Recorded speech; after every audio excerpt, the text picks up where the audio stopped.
ஓம் Sairam. Chennai post master ஜெனரலாக பணியாற்றிய திரு பீமாராவ் அவர்கள் அகில இந்திய சாயி சமாஜத்தின் தலைமை பொறுப்பை ஏற்று 1970ஆம் ஆண்டு வரை இந்த பதவியில் தொடர்ந்து வகித்து வந்தார்.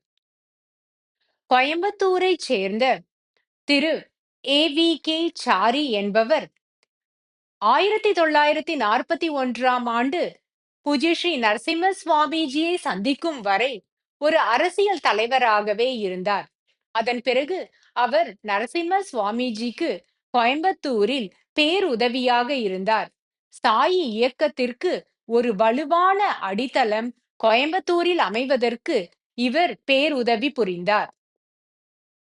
நரசிம்ம சுவாமிஜியின் பூர்வாசிரம தூரத்து உறவினரான திரு கே.ஆர்.எஸ். ஐயர் என்பவர் தன்னுடைய பணியிலிருந்து ஓய்வு பெற்ற பிறகு அகில இந்திய சாயி சமாஜத்தின் நடவடிக்கைகள் அனைத்திலும் தன்னை ஈடுபடுத்திக் கொண்டார். ஆஸ்திரேலிய நாட்டைச் சேர்ந்த ஆர்தர் ஆஸ்பர்ன் என்பவர் த இன்கிரெடிபிள் சாயிபாபா, ஆச்சரியமூட்டும் சாயிபாபா என்னும் நூலை எழுதினார். இந்த நூல் வெளிநாட்டவர்கள் வெளிநாட்டு வாசகர்களிடையே பெரும் வரவேற்பை பெற்றது. ஓம்